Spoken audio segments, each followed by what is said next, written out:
Muy buenas noches.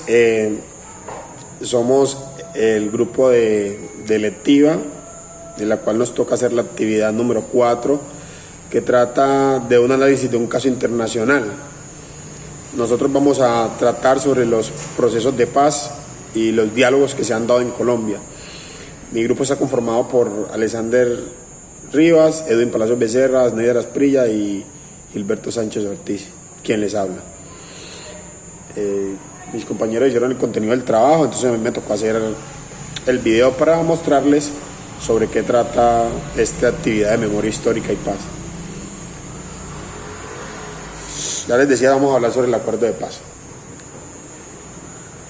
Un acuerdo de paz es como una negociación que se hace entre el gobierno, entre un gobierno cualquiera y los grupos alzados en armas, bien sean guerrillas, paramilitares, grupos de narcotráfico y grupos al margen de la ley que durante 60 años han crecido en rebeldía por distintos problemas sociales que se han dado en la población colombiana.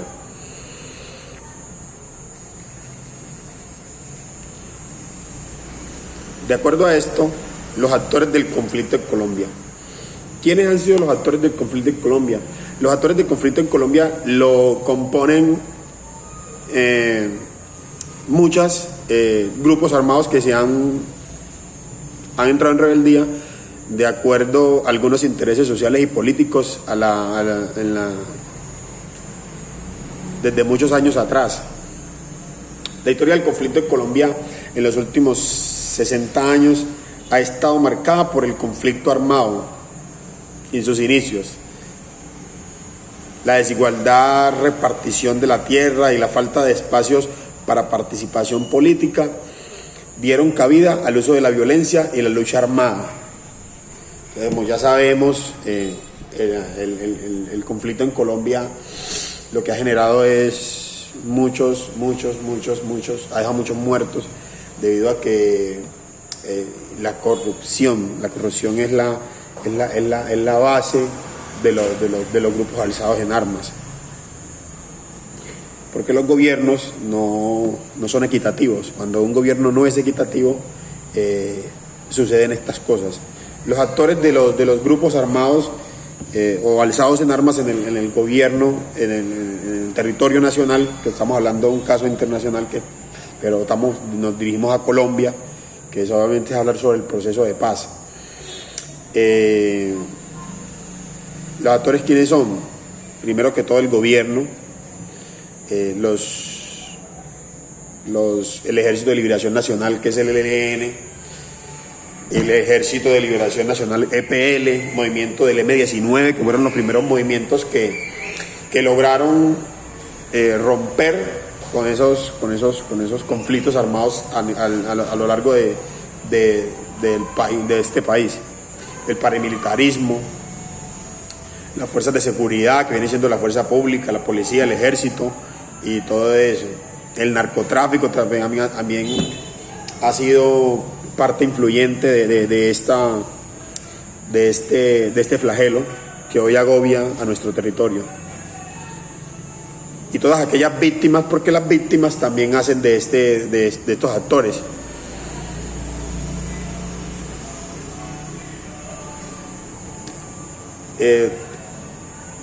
Por otro lado, las transgresiones de derechos humanos y derechos internacionales humanitarios.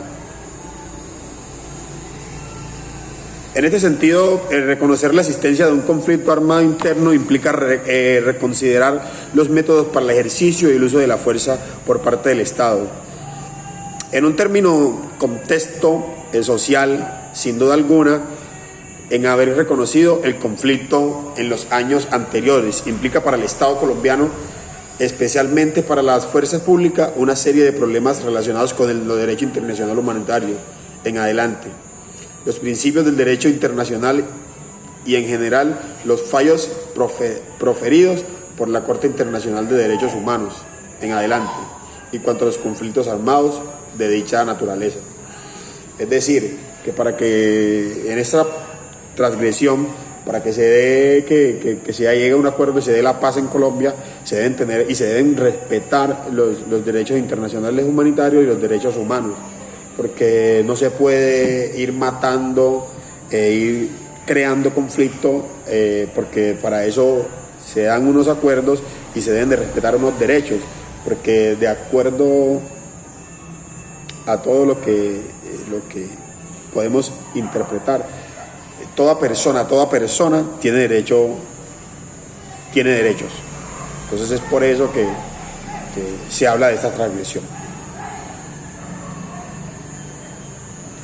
La paz en Colombia, los procesos de iniciativa. Los grupos armados se han justificado en que los gobiernos no son igualitarios, no son equitativos, los grupos armados se han centrado que para que se dé la paz se deben hacer muchos y hacer mucho énfasis en los puntos de negociación. La paz que se firmó en el 2016 trajo aspectos favorables y aspectos desfavorables. En los aspectos favorables podemos decir que se llegó a un acuerdo con las guerrillas para que hicieran sus propios movimientos políticos. Se reconoció a una Colombia un proceso de apertura democrática. Creció la Unión Patriótica, que es el poder político de las guerrillas. Y otros aspectos desfavorables. La sociedad colombiana no es que perdone mucho, porque la guerrilla ha hecho mucho daño a lo largo de la historia de la guerra en Colombia. Entonces los aspectos desfavorables podemos decir que se lograron intervenir demasiados actores sociales. La desprotección del Estado en la Unión Patriótica, o sea, el Estado cogió a las guerrillas y las metió en un poder político. Algunos se volvieron disidentes, otros siguieron en los procesos, pero el gobierno de turno no es amigo de estas guerrillas para llegar a un proceso de paz.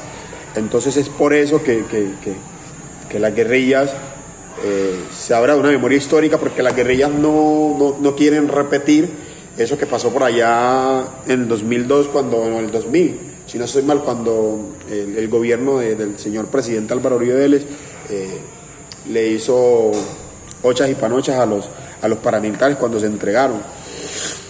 Los paramilitares se entregaron, mas sin embargo firmó procesos de extradición con los Estados Unidos. Es quizás por eso que las guerrillas no quieren hacer procesos de paz. Los principios de la justicia transicional. Esta situación ha cambiado en las últimas décadas. El auge de la conciencia humanitaria y la reciente evolución de los estándares internacionales y nacionales del derecho humano han propuesto la necesidad de proteger los derechos de las víctimas de atrocidades cometidas en el régimen anterior de la transición. Esto implica que el uso del lenguaje de la justicia transicional se haya vuelto ineludible. Un contexto transicional. De hecho, como el propio término lo indica, la justicia transicional busca dotar de las transiciones de justicia, es decir, enmarcar la política de las transiciones de ciertos estándares jurídicos, en particular aquellos que se refieren a los derechos de las víctimas, de la verdad, de la justicia y la reparación. Como lo indican, toda víctima que haya sido víctima del conflicto armado en Colombia, que lleva más de 65 años, tiene derecho a la verdad, a la justicia y a la reparación. Vemos entonces que encontramos muchas personas desaparecidas que aún no les han entregado ni tan siquiera sus restos a las víctimas del conflicto, para que por lo menos le den cristiana sepultura. A esto se refiere la justicia transicional, a que dentro del proceso de paz se perdone y se le haga reparación a todas esas víctimas. Memoria histórica y reflexión.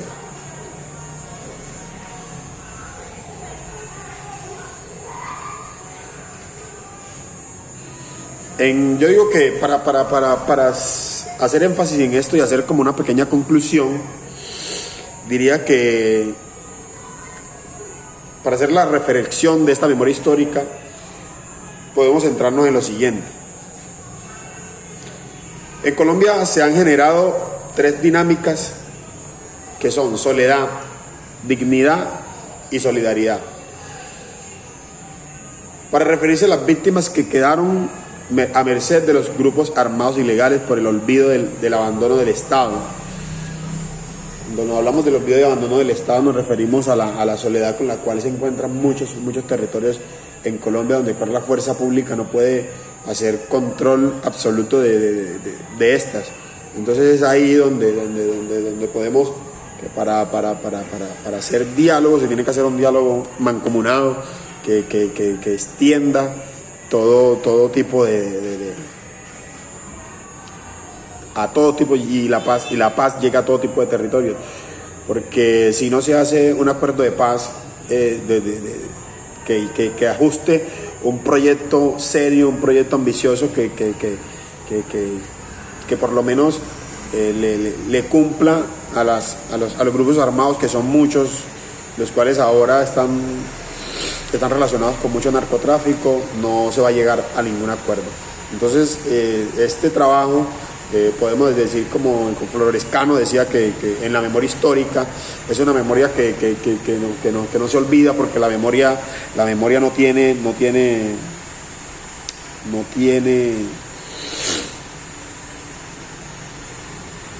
como decía, ¿cómo es la palabra? No tiene límites. Una víctima no puede olvidar de un día para otro. Entonces es por eso que todo eso va quedando en los recuerdos y en las vidas plasmadas de cada uno de las personas que hoy son víctimas de este conflicto. Para concluir, podemos decir que es el Estado quien tiene que tomar las riendas de estos procesos de paz, ya que a ellos como que no les importa, como que no tienen sentido por los hechos atroces por los que han pasado los millones de víctimas de este flagelo, que hoy se cobra la vida de más de un centenar de millones de personas en Colombia. Entonces la invitación desde la parte crítica es que el gobierno le proponga un proyecto ambicioso, un proyecto que las dos partes ganen, porque se entiende que debido a todo el desorden social y a todos los flagelos que el gobierno ha dejado, mucha corrupción, entonces es por eso que las guerrillas no cesan para dejar las armas.